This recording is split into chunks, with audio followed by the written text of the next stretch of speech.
মুসিবতের সময়, কঠিন মুসিবতের সময় বলবো ইন্না লিল্লাহি ওয়া ইন্না ইলাইহি রাজিউন।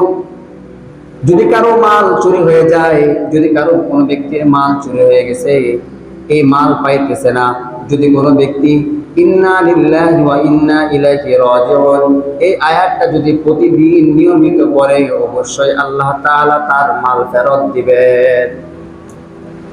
তবে মালটা হালাল হালাল হতে হবে, যদি হারাম হয় তাহলে পাওয়ার কোনো সম্ভাবনা নাই।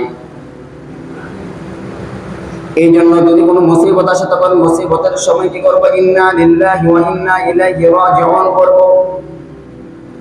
এই কঠিন বালা মুসিবতের থেকে বাঁচার জন্য যখন আমাদের উপর প্রতিনিয়ত এরকম ভাবে বালা মুসিবত আসে, একটার পর একটা বালা মুসিবত আসে, এই বালা মুসিবত থেকে বাঁচার জন্য সবচেয়ে আরেকটা করণীয় হলো বেশি বেশি করে দান সদকা করা, বেশি বেশি করে আল্লাহর রাস্তায় দান করা।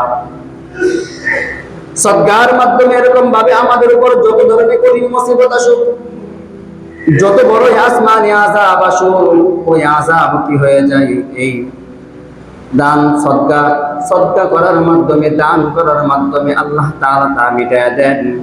হযরত আনাস রাদিয়াল্লাহু তাআলা আনহু থেকে বর্ণিত, নবী করিম সাল্লাল্লাহু আলাইহি ওয়াসাল্লাম বলেন, তোমরা বেশি বেশি দান করো, কেননা দান তোমাকে পূর্ণতার দিকে নিয়ে যাইবে। কারণ যেরকম ভাবে পানি আগুনকে নিভায় দেয়, তেমনি ভাবে তোমার দান সদকা এটা তোমার গুনাহকে এরকম ভাবে নিভায় দেয়। এমনকি তোমার উপর যখন আসমানি আযাব আসে, ওই আযাবটাও তোমার দান খয়রাতের মাধ্যমে কি হয়ে যায়? মিটিং হয়ে যায়। এই জন্য বেশি বেশি করে দান করতে হবে। দানের মাধ্যমেও এরকম ভাবে আল্লাহ তাআলা বালা মুসিবত দূর করে দেন। তানবিহুল গাফিলিন, হযরত সমরকান্দি রাহমাতুল্লাহি আলাইহি তার কিতাব তানবিহুল গাফিলিন কিতাবের মধ্যে একটা ঘটনা নিয়ে আসেন। হযরত ঈসা আলাইহিস সালাতু ওয়াস সালামের জামানায়, ঈসা আলাইহিস সালাতু ওয়াস সালাম দুনিয়ার জমিনের মধ্যে আছেন। ওরকম সময় ঈসা আলাইহিস সালাতু ওয়াস সালাম একটা কওমের পাশ দিয়ে এরকম ভাবে যাইতেছেন, একটা গোত্রের পাশ দিয়ে যাইতেছেন। ওই গোত্রের লোকেরা এরকম ভাবে ঈসা আলাইহিস সালাতু ওয়াস সালামের কাছে এসে নালিশ করলেন, ও আল্লাহর পয়গম্বর ঈসা, আমাদের এলাকার মধ্যে, আমাদের এই কওমের মধ্যে এরকম একটা দুপা আছে, যে দুপা কিনা তার কাছে যখন আমরা কাপড় দিই, সে কাপড়গুলো এরকম ভাবে ধৌত করে, কিন্তু ধৌত করার সময় এই কাপড়গুলো, আমাদের কাপড়গুলো ছিঁড়ে ফেলে। এমনকি আমাদের কাপড়গুলো ছিঁড়ে ফেলে, এমনকি যেদিন দেওয়ার কথা এদিন দেয় না, বিলম্ব করে দেয়। এরকম ভাবে কাপড় নিয়ে এসে এরকম ভাবে টালবাহানা করে। ওই গোত্রের লোকেরা ঈসা আলাইহিস সালাতু ওয়াস সালামকে বললেন, ও পয়গম্বর, আপনি আল্লাহ তাআলার কাছে দোয়া করেন ওই দুপার জন্য, ওই দুপা যেন আমাদের এই গোত্রের মধ্যে আর ফিরে না আসতে পারে। আপনি এই দুপার জন্য আল্লাহ তাআলার কাছে দোয়া করেন। হযরত ঈসা আলাইহিস সালাতু ওয়াস সালাম আল্লাহ তাআলার কাছে দোয়া করলেন, পয়গম্বরের দোয়া কবুল হয়ে যায়। ঈসা আলাইহিস সালাতু ওয়াস সালামের দোয়া কবুল হয়ে গেছে। পরের দিন সকালবেলা যখন ওই দুপা তার গাঠটি নিয়ে যখন বের হলেন, বের হয়ে যখন যাইতেছেন, বের হয়ে যখন যান, এরকম ভাবে পাহাড়ি অঞ্চলের চিপা দিয়া যখন যাইতেছেন, তখন পাহাড় থেকে একজন আবেদ নেমে বলতেছেন, ও দুপা, তোমার কাছে কি এরকম কোনো খাবার আছে কিনা, যা তুমি আমাকে একটু দিবে? খাবার দেওয়া লাগবে না, তোমার এই খাবার একটু গ্রান নিব, আমি অনেক দিন যাবত অনাহার, তুমি কি আমাকে একটু দিবা কিনা? এবার যখন এরকম ভাবে যখন বলতেছে, ওই দুপার কাছে এরকম ভাবে 3টা রুটি ছিল, তখন সে এরকম ভাবে একটা রুটি ওই আবেদকে দিয়ে দিল। এবার ওই আবেদকে দেওয়ার পরে এবার আবেদ তার জন্য দোয়া করতেছে, আল্লাহ, এই দুপার সমস্ত গুনাহ খাতাগুলো মাফ করে দাও। এবার এই দোয়ার পরে এবার দুপা তার আরেকটা রুটি তাকে কি করলো? দান করলো। এবার ওই আবেদ তার জন্য দ্বিতীয়বার এরকম ভাবে দোয়া করতেছেন, ওই আল্লাহ, এই দুপা আমাকে 2টা রুটি খাওয়াইছে, এই দুবাকে আপনি তার সমস্ত গুনাহগাতাগুলো মাফ করে দেন, তার পিছনের সমস্ত গুনাহগাতাগুলো মাফ করে দেন। তৃতীয় রুটিটা দেওয়ার পরে তৃতীয় রুটিটাও এরকম ভাবে দুবা এরকম ভাবে আবেদকে খাওয়ায় দিল। তৃতীয় রুটিটা খাওয়ানোর পরেও এরকম ভাবে যখন খাওয়ায় দিল, এরকম ভাবে আবেদ তার জন্য এরকম ভাবে মন করে দোয়া করতেছেন আর বলতেছেন, আল্লাহ তার গুনাহগাতা মাফ করে দাও, তার অন্তরকে এরকম ভাবে প্রশস্ত করে দাও। আল্লাহ তার উপর শান্তি পয়গাম করো, তার উপর শান্তি রহমত বর্ষণ করো। দোয়া যখন করলো, পরের দিন সকালবেলা যখন দুবা আবার তার এলাকার মধ্যে ফিরে আসলো, এবার যখন দুবা তার এলাকার মধ্যে ফিরে আসছে, এবার ওই গোত্রের লোকেরা হযরত ঈসা আলাইহিস সালাতু ওয়াস সালামের কাছে চলে গেলেন। হযরত ঈসা আলাইহিস সালাতু ওয়াস সালামের কাছে যাওয়ার পরে ঈসা আলাইহিস সালাতু ওয়াস সালামকে বলতেছেন, আপনি কি দোয়া করলেন? দুবা তো আমাদের গোত্রের মধ্যে আবার ফিরে আসলো। এবার ঈসা আলাইহিস সালাতু ওয়াস সালাম বলতেছেন, দুবাকে আমার কাছে ডেকে আনো। এবার দুবাকে ডেকে আনার পরে ঈসা আলাইহিস সালাতু ওয়াস সালাম দুবাকে জিজ্ঞাসা করতেছেন যে, তোমার তো এই গোত্রে ফিরে আসার কথা না, তুমি কি এরকম কাজ করেছো যার কারণে তুমি ফিরে আসলা? এবার দুবা বলতেছে, আমি এরকম ভাবে পাহাড়ের এলাকার মধ্যে চলে গেলাম। ওই পাহাড় থেকে একজন আবেদ তিনি নেমে এসে আমার কাছে খাবার চাইলো। আমার কাছে 3টা রুটি ছিল, 3টা রুটি তাকে আমি দান করে দিলাম। 3টা রুটি দান করে দেওয়ার পরে সে আমার জন্য দোয়া করেছে। হযরত ঈসা আলাইহিস সালাতু ওয়াস সালাম এবার দুবাকে বলতেছেন, তোমার গাট্টিটা আমার কাছে দাও। হযরত ঈসা আলাইহিস সালাতু ওয়াস সালাম যখন গাট্টিটা তাকে দিল, গাট্টিটা দেওয়ার পরে গাট্টিটা খুলে দেখেন যে এই গাট্টির ভিতরে একটা কালো সাপ এরকম ভাবে বের হয়ে আসছে। সাপের জবান আল্লাহ তাআলা খুলে দিলেন। হযরত ঈসা আলাইহিস সালাতু ওয়াস সালাম সাপকে জিজ্ঞাসা করলেন, ও সাপ, তোমাকে তো আল্লাহ তাআলা নিযুক্ত করে দিয়েছিলেন তাকে দংশন করার জন্য, তুমি কেন দংশন করলা না? এবার সাপ উত্তর দিতেছেন, আমার হুকুম হয়ে গেছিল তাকে আঘাত করার জন্য, তাকে দংশন করার জন্য, তাকে কামড় দেওয়ার জন্য হুকুম হয়ে গেছিল। যখন সে ওই আবেদকে যখন রুটি খাওয়াইলো, ওই রুটি খাওয়ানোর সময় ওই আবেদ যখন তার জন্য দোয়া করছে, দোয়া করার পরে ওই সময় তার পাশে একজন ফেরেশতা দাঁড়ায় ছিল।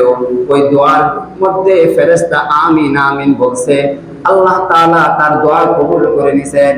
আর আরেকজন ফেরেশতা এসে আমার মুখের মধ্যে লোহার বেড়ি পরায় দিছে, এই জন্য আমি আর কামড় দিতে পারি না। এবার ঈসা আলাইহিস সালাতু ওয়াস সালাম দুবাকে বলতেছেন, হ্যাঁ, তুমি এই দান করার কারণে তোমার উপর যে কঠিন মুসিবত ছিল এটা আল্লাহ তাআলা কেটে দিয়েছেন।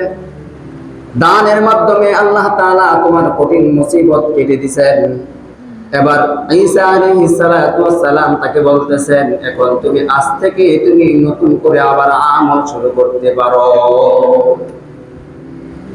এই জন্য দানের মাধ্যমে আল্লাহ তাআলা বড় বড় কঠিন বালা মুসিবত কি করেন, দূর করে দেন। কিন্তু আমরা দান করতে রাজি না। কিন্তু আমরা কি করতে রাজি না? দান করতে রাজি না। দান করলে মনে হয় আহারে, দান করলে কি হয়ে যায়, মনে হয় দান করলে মনে আমার টাকা পয়সা অর্থ সম্পদ কমে যাবে। আল্লাহ তাআলা বলেন, আশ-শাইতানু ইয়া'iদুকুমুল ফাকরা ওয়া ইয়া'মুরুকুম বিল ফাহশা ওয়াল্লাহু ইয়া'iদুকুম মাগফিরাতাও ওয়া ফাদলা ওয়াল্লাহু ওয়াসিউন আলীম। শয়তান তোমাদেরকে এরকম ভাবে ফাহিশা কাজ করার জন্য এরকম ভাবে আদেশ করে, এরকম ভাবে শয়তান তোমাদেরকে কুমন্ত্রণা দেয় যে দান করলে মনে হয় তুমি গরিব হয়ে যাইবা, দান করতে পারবা না, দান করা যাবে না, দান করলে মনে হয় তুমি গরিব হয়ে যাবে, দান করতে পারবা না। এই শয়তানের কুমন্ত্রণা নিয়ে আমরা এরকম ভাবে কি করি, দান করি না। কিন্তু আল্লাহ তাআলা বলেন, ওয়া আনফিকু ফি সাবিলিল্লাহি ওয়া লা তুলকু বিআইদিকুম ইলা তাহলুকাতি ওয়া আহসিনু ইন্নাল্লাহা ইউহিব্বুল মুহসিনিন। ওয়ানফিকু ফি সাবিলিল্লাহ, তোমরা কি করো আল্লাহর রাস্তার মধ্যে এরকম ভাবে দান করো। ওয়ালা তুলকু বিআইদিকুম ইলা তাহলুকাতি ওয়াহসিনু, তোমাদের হাতগুলো এরকম ভাবে ধ্বংসের দিকে নিয়ে যাও না। আল্লাহর রাস্তায় তোমরা কি করো? দান খয়রাত করো, তোমাদের হাতগুলোকে ধ্বংসের দিকে নিয়ে যাও না।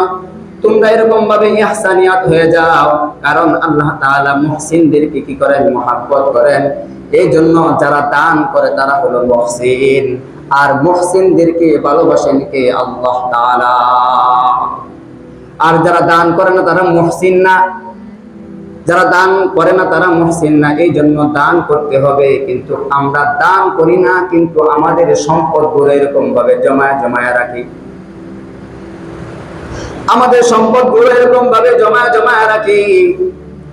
আল্লাহ তাআলা বলেন, ওয়াল্লাযীনা ইয়াকনিজুনা আয-যাহাবা ওয়াল ফিদ্দাতা ওয়া লা ইউনফিকুনাহা ফী সাবিলিল্লাহ ফাবাশশিরহুম বিআযাবিন আলীম। যারা এরকম ভাবে রূপ সম্পদগুলো এরকম ভাবে দলা করে রাখে, কিয়ামতের দিন আল্লাহ তাআলা তাদেরকে এই সম্পদগুলো তাদের গলার মধ্যে ঝুলাইয়া দিবে। এই সম্পদগুলো তাদের গলার মধ্যে ঝুলাইয়া দিবে। আল্লাহ তাআলা বলেন, ফাবাশশিরহুম বিআযাবিন আলীম, তাদেরকে কঠিন আযাবের সুসংবাদ দেয়া দাও। যারা ধন সম্পদ এরকম ভাবে জমা করে রাখছে, আল্লাহ রাস্তায় দান করে না, আল্লাহ রাস্তায় দান করে না, তাদেরকে বলা হয়েছে যে তোমরা দান করো না। তোমাদের দান না করার কারণে তোমরা যে সম্পদগুলো জমা করে রাখছো, সেই সম্পদগুলো আমি আল্লাহ তাআলা তোমাদেরকে কিয়ামতের ময়দানে এরকম ভাবে তোমাদেরকে সম্পদ দ্বারা তোমাদেরকে শাস্তি দেব। পরের আরেক আয়াতের মধ্যে আল্লাহ তাআলা বলেন, ওয়ালা ইয়াহসাবান্নাল্লাযীনা ইয়াবখালুনা বিমা আতাহুমুল্লাহু মিন ফাদলিহি, যে আল্লাহ তাআলা বলেন যারা এরকম ভাবে তাদের ধন সম্পদ গুলো এরকম ভাবে জমা করে রাখছে, বিশাল সম্পদ জমা করে রাখছে, যদি কোনো ভিক্ষুকতার কাছে বলা হয় যে ভাই আমাকে কিছু খাবার দিন, তখন সে বলে আমার কাছে নাই। যখন বলা হয় যে ভাই মসজিদের কাজ চলতেছে, মসজিদের জন্য কিছু টাকা পয়সা দেন, তখন বললে আমার কাছে টাকা নাই। কিন্তু তার ব্যাংকে ব্যাংক ব্যালেন্স অনেক বড়, কিন্তু দিবার সময় সে অস্বীকার করে। আল্লাহ তাআলা বলেন এই সম্পদগুলো যখন তুমি দিতে অস্বীকার করছো, আল্লাহ তাআলা বলেন এই সম্পদগুলো কিয়ামতের ময়দানে তোমার জন্য এরকম ভাবে জমা করে রাখবে, জমা করে রেখে এরকম ভাবে এই সম্পদ দ্বারা তোমার পিঠের মধ্যে কিয়ামতের দিন এরকম ভাবে আঘাত দিবে, আর বলবে এটা হলো তোমার দুনিয়ার মধ্যে যে সম্পদ জমা করে রাখছিল সেই সম্পদ। এই জন্য কি সম্পদ জমা করে রাখবেন না আল্লাহ রাস্তায় খরচ করবেন? আল্লাহ রাস্তায় খরচ করবেন, করবেন তো ইনশাআল্লাহ, না জমা করে রাখবেন? আল্লাহ রাস্তায় দান করেন। আল্লাহ রাস্তায় দান করলে অবশ্যই আল্লাহ তাআলা বড় ধরনের কঠিন মুসিবত থেকে আল্লাহ তাআলা হেফাজত করবে। আর যদি দান না করে খালি জমা করে রাখেন, দেখবেন এই সম্পদ দিয়ে আপনাকে শাস্তি দেওয়া হবে। কারণ সম্পদ দিয়েছে আল্লাহ তাআলা, খরচ করবেন আল্লাহ তাআলার রাস্তায়। বাধা কিসের? যারা এই সম্পদ জমা করে রাখে তাদের মতন বোকা আর কেউ নাই। নিজে তো খাইতেও পারে না, ওর লাস্টে কিচ্ছুই হয় না, ওর লাস্টে কবরে গেছে, লাস্টে সেটা অবশ্য নেই। নিজে খায় নাই, দানও করে নাই। যদি দান করতো সেটি তো তার জন্য থাকতো। আল্লাহ তাআলা আর আয়াতের মধ্যে বলেন তোমরা যা দান করছো তা পাই পাই আল্লাহ তাআলা হিসাব করে রাখছেন, তা দেয়া দিবেন কিয়ামতের ময়দানে। আল্লাহ তাআলা তা তোমাদেরকে দেয়া দিবেন, কিন্তু আমরা দান করতে পারি না। দানের যে কি ফজিলত করি না, এবং দানের ক্ষেত্রে কি বর্ণনা করি। আম্মা জান আয়েশা সিদ্দিকা রাদিয়াল্লাহু তাআলা আনহার কাছে এক মেয়ে আসছে, আয়েশা বলতেছেন এরকম ভাবে তার উন্নার নিচে হাতটা এরকম ভাবে রাখছে, এক হাত বাম হাত খোলা, কিন্তু ডান হাত এরকম ভাবে উন্নার নিচে রাখছে। বলতেছে আম্মা জান আয়েশা সিদ্দিকা রাদিয়াল্লাহু তাআলা বলতেছে তোমার হাত কেন এরকম ভাবে? ও হাতের অনেক ঘটনা আছে, ও দেখাও হাতটা, ও না হাত দেখানো যাবে না। কারণ কি? কারণ হলো আমার বাবা এরকম ভাবে মানুষদেরকে দান খয়রাত করতো, পানি খাওয়াইতো, সদকা দিত, এরকম ভাবে সহযোগিতা করতো। কিন্তু আমার মা কার্পণ্যগিরি করতো। আমার মা দিত না, যখন গুস্ত দিত তখন ভালো গুস্ত দিত না, তেলাক্ত গুস্ত দিত। যখন কাপড় দিত তখন সিরা ফিরা পুরান কাপড় দিত, নতুন কাপড় দিত না।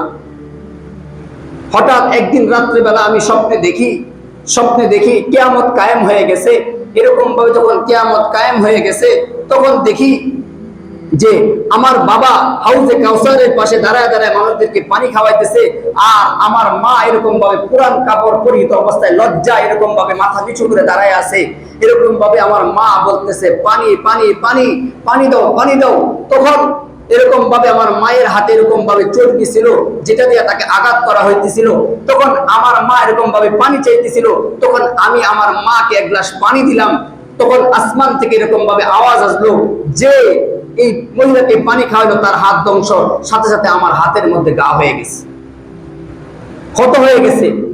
এরপর থেকে আমার হাত আর ভালো হয় না, এই জন্য আমার হাতটা এভাবে রাখছি। এই জন্য দান করলে কোনটা করবেন, খারাপটা না ভালোটা? মসজিদে কি সিরা টাকা দিবেন না ভালো টাকা দিবেন? আপনারা তো মসজিদে সিরা টাকা দেন। যে ব্যক্তি টাকা নেই পরে এই ব্যক্তির খবর হয়ে যায় যে কেশিয়া সাহেব টাকা নিয়ে পরে সিরা টাকা চলাইতে পারে না। বাচ্চা বাচ্চা সারাদিন সারা সপ্তাহ যা ব্যবসা করবো, ওই ব্যবসার মধ্যে থেকে যে টাকার মধ্যে সবচেয়ে সিরা, এক টাকার বান্ডিল থেকে সবচেয়ে সিরা টাকাটা আইনা মসজিদে দেয়। নিজে তো খাইতে পারতাম না, তো মসজিদে দিয়ে দিই। আমাদের স্বভাব এরকম হয়ে গেছে। কিন্তু দান করার ক্ষেত্রে সবচেয়ে উত্তম জিনিস দান করবেন। দানের ফজিলত বহু বেশি, দানের ফজিলত কি বহু বেশি। এই জন্য দানের ক্ষেত্রে কি করবেন, ভালো জিনিস দান করবেন। আর দুনিয়ার মধ্যে যে ব্যক্তি দান করবে, আল্লাহ তাআলা তার এই দানের প্রতিদান আল্লাহ তাআলা তাকে দুনিয়াতে 10 গুণ দিবেন। দুনিয়াতে কয় গুণ দিবেন?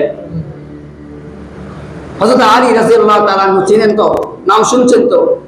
কি ছিলেন? চতুর্থ খলিফা, হুজুর সাল্লাল্লাহু আলাইহি সাল্লামের জামাতা ছিলেন। হযরত ফাতেমা রাদিয়াল্লাহু তাআলা আনহার স্বামী ছিলেন হযরত আলী রাদিয়াল্লাহু তাআলা আনহু। হযরত ফাতেমা রাদিয়াল্লাহু তাআলা আনহু হযরত আলী রাদিয়াল্লাহু তাআলা আনহুকে বলতেছেন, ও আলী, আমার তো আজকে আনার খাইতে মন চাইতেছে, আপনি যদি আমাকে একটু আনার খাওয়াইতেন। হযরত আলী রাদিয়াল্লাহু তাআলা আনহু, তার অভাব ছিল, তার হাতে টাকা পয়সা ছিল না। এরকম ভাবে তার স্ত্রী যখন এরকম ভাবে বলতেছেন যে আনার খাবে, আসলে হযরত ফাতেমা রাদিয়াল্লাহু তাআলা আনহা অসুস্থ ছিলেন। হযরত আলী রাদিয়াল্লাহু তাআলা আনহু ঘর থেকে বের হলেন। বের হওয়ার পরে এক জায়গা থেকে কিছু টাকা ধার করে এরকম ভাবে যখন বাজার থেকে একটা আনার ক্রয় করলেন, একটা আনার যখন ক্রয় করে যখন এরকম ভাবে যখন নিয়ে বাড়ির দিকে রওনা হলেন, বাড়ির দিকে আসতেছেন, প্রতিমধ্যে একজন ভিক্ষুক এসে দাঁড়াইলো। হে আলী, আমার খিদা লাগছে, আমাকে তোমার কাছে যা আছে তা দাও।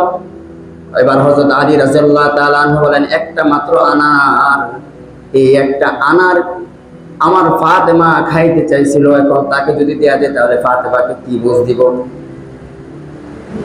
এবার আলী রাদিয়াল্লাহু তাআলা আনহু বলতেছেন, ঠিক আছে, এই আনারটাকে অর্ধেক করলেন, অর্ধেক কইরা ভিক্ষুককে অর্ধেক দেয়া দিলেন, আর অর্ধেক যখন নিয়ে ফাতেমা রাদিয়াল্লাহু তাআলা আনহুর জন্য রওনা দিলেন। এবার ভিক্ষুক অর্ধেক আনার খাওয়ার পরে এবার এবার অর্ধেক আনার খাওয়ার পরে আলী রাদিয়াল্লাহু তাআলা আনহুকে বলতেছেন, আলী, আনারটা খায়া আমি অনেক তৃপ্তি পাইছি, আমার পেটটা অর্ধেক ভরে গেছে, বাকি অর্ধেকটা খাইলে মনে হয় আমি পরিপূর্ণ তৃপ্তি পাইতাম এবং আমার পেটটা ভরে যাইত। এবার হযরত আলী রাদিয়াল্লাহু তাআলা আনহু বাকি আনারটুকু তুললেন, দেয়া দিলেন। বাকি আনারটুকু যখন আলী রাদিয়াল্লাহু তাআলা আনহু দেয়া দিলেন, এবার আলী রাদিয়াল্লাহু তাআলা আনহু খালি হাতে বাড়ির দিকে রওনা হলেন। বাড়ির দরজার মধ্যে দাঁড়ায় এরকম ভাবে বলতেছেন, বাড়ির দরজার মধ্যে আর লক করতে পারেন না, দাঁড়ায় রয়েছেন, অনেক সময় দাঁড়ায় রয়েছেন। ফাতেমা রাদিয়াল্লাহু তাআলা আনহা এরকম একজন মহিলা ছিলেন, দরজার মধ্যে একবার টোকা দিলে দ্বিতীয়বার আর টোকা দেওয়া লাগছে না। এরকম ভাবে ফাতেমাকে আলী রাদিয়াল্লাহু তাআলা আনহা জিজ্ঞাসা করেন, ফাতেমা, আমি তো দরজার মধ্যে একবার টোকা দিই, দ্বিতীয়বার টোকা দেওয়া লাগে না? ফাতেমা রাদিয়াল্লাহু তাআলা আনহা বলেন, আমার বাবা আমাকে শিখিয়ে দিয়েছেন, ফাতেমা, আলী যেন ঘরে আসার সময় যেন ঘরের দরজার মধ্যে একবার জায়গায় দ্বিতীয়বার যেন টোকা না দেয়। এই জন্য আপনি যখন বের হন তখন আমার পিঠটা দরজার মধ্যে লাগায় রাখি, আপনি যখন দরজার মধ্যে টোকা দেন, টোকাটা দরজার মধ্যে পড়েন, আমার পিঠের মধ্যে পড়ে, বলেন না সুবহানাল্লাহ। এবার আলী রাদিয়াল্লাহু তাআলা কিভাবে বুঝ দিবেন, কোন বুঝ পাইতেছেন না।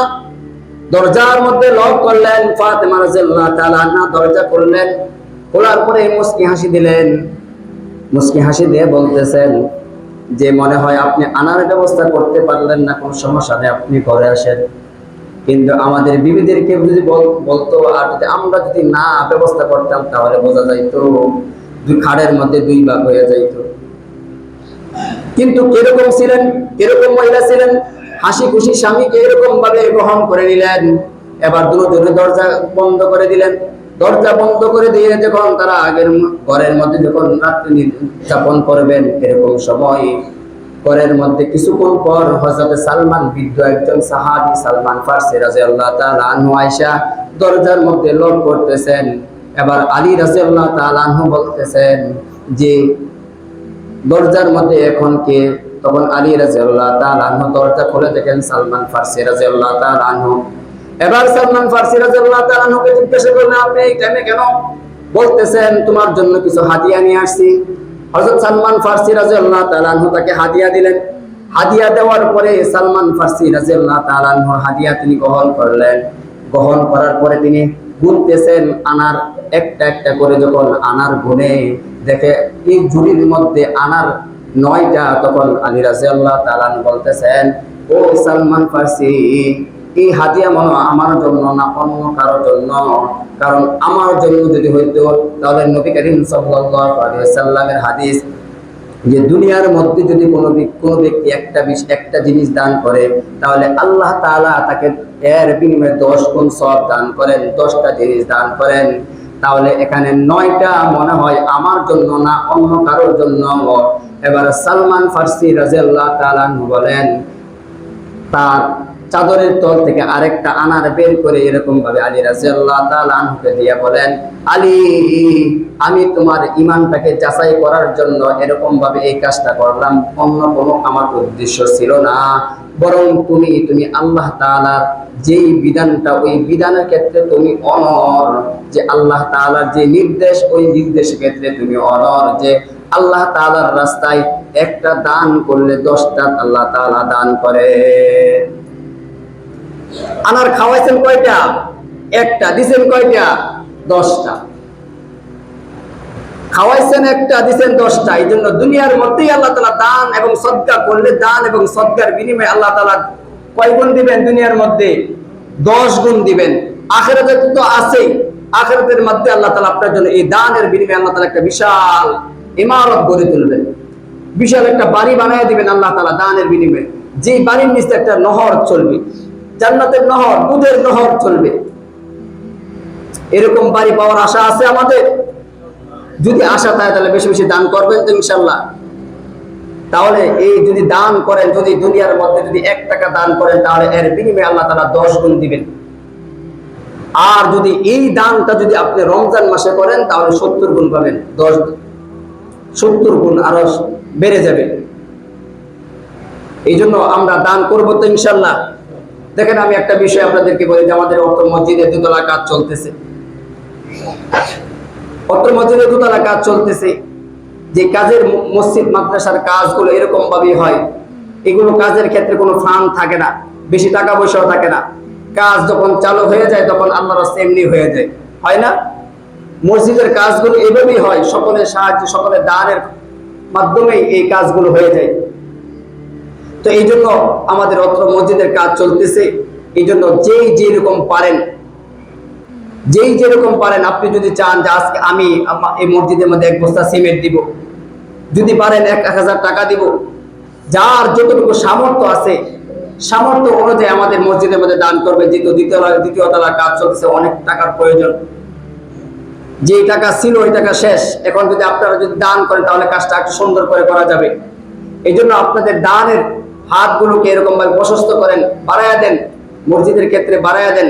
কারণ যদি একটু দান করেন, এই দানের মাধ্যমে আল্লাহ তাআলা আপনার উপর যদি কঠিন মুসিবত থাকে, কঠিন বালা মুসিবত থাকে, আল্লাহ তাআলা দূর করে দিবে। চান না আপনার উপর বালা মুসিবত দূর হয়ে যাওয়ার জন্য? তো এই জন্য কি করবেন? বেশি বেশি দান করবেন। দান করবেন, মসজিদ মাদ্রাসায় দান করবেন। এবং দানের ক্ষেত্রে এরকম ভাবে করবেন যে ডান হাতে দান করছেন, বাম হাতে যাতে না জানে। হ্যাঁ, যদি এরকম কোন মসজিদের মধ্যে যখন দানের একটা পর্যালোচনা চলতেছে, তখন আপনি প্রকাশ্য করেন, যাতে আপনার দান দেখে আরেকজন ব্যক্তি উৎসাহিত হয় যে দান করার জন্য। ওইটা ভিন্ন বিষয়। কিন্তু যখন আপনি দান করবেন, একাত্মভাবে দান করবেন, তখন গোপনে দান করবেন, গোপনে গোপনে দান করবেন। এবং বর্তমান জামানা একটা সবচেয়ে বড় ভাইরাস যেটা হলো যে আমরা দান করি কিন্তু একজনে কিন্তু ছবি তুলে 5 জনে, দান করি একজনের ছবি তুলে 5 জনে, এটাকে দান বলা হয় না।